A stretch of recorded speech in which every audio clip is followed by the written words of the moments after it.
Hello and welcome to Capital Online TV. My name is Anita Nderu and these are the stories making headlines. President Uhuru Kenyatta has promised that his government is committed to grow the consumption of goods and services produced locally. The president, who spoke at this year's Madaraka Day celebrations on Monday, says changes will be made to government procurement rules to ensure this is achieved. He also says there is a deliberate move to open up new sectors to also boost local art and talent. We shall ensure that we restrict, and strictly so, a minimum of 40% of all goods and services procured by government at all levels must be locally produced. Speaking during the celebrations, President Uhuru Kenyatta said that the radicalization of youths to terror groups is the biggest challenge for the government. This enemy is a radicalized young man or woman who appears innocent but is devoted to death, division, and destruction.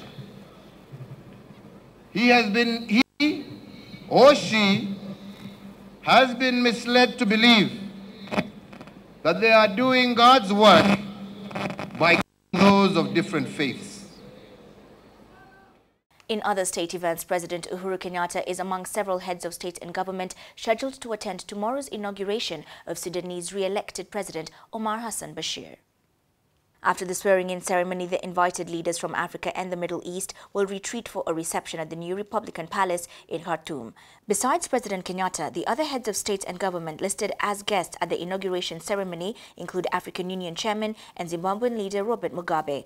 The others include the presidents of Egypt, Chad, Eritrea, Somalia, Djibouti, the vice president of South Sudan, the prime minister of Ethiopia, and the leader of the Arab League, among other dignitaries.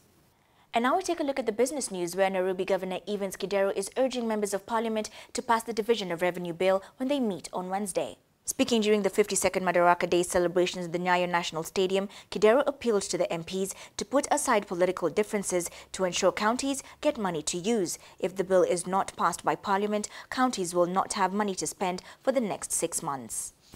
And there have been discussions before, some small conflicts, but Your Excellency, we would like to urge that on Wednesday, when members of Parliament meet, they should put whatever apprehensions they have aside and pass the bill so that the counties can have money to spend, because as for central government and the judiciary and the Parliamentary Service Commission, Article 221 excludes them. But we would like, and we are hopeful, that this will be passed. And finally, onto the sports news. South Africa has denied a $10 million payment it made in 2008 to FIFA was in any way a bribe for the 2010 World Cup.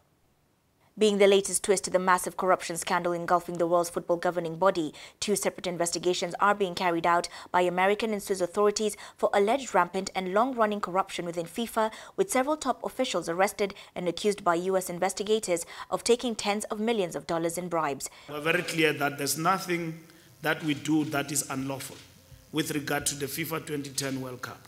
So it is a proper process, because there are reports in the media that cast aspersions on us as government. We as a government and our people managing the resources of the South African people, we did not share part of your resources with criminals. I'm saying it now and forever. The South African government and its people will not stand in any way of pursuing justice, criminality, fighting corruption in sport, and bringing those who perpetuate such into justice. And that is all we had for you today. For the latest on these and other stories, log on to www.capitalfm.co.ke/TV. My name is Anita Nderu. Do remember to subscribe and leave all your comments and feedback below.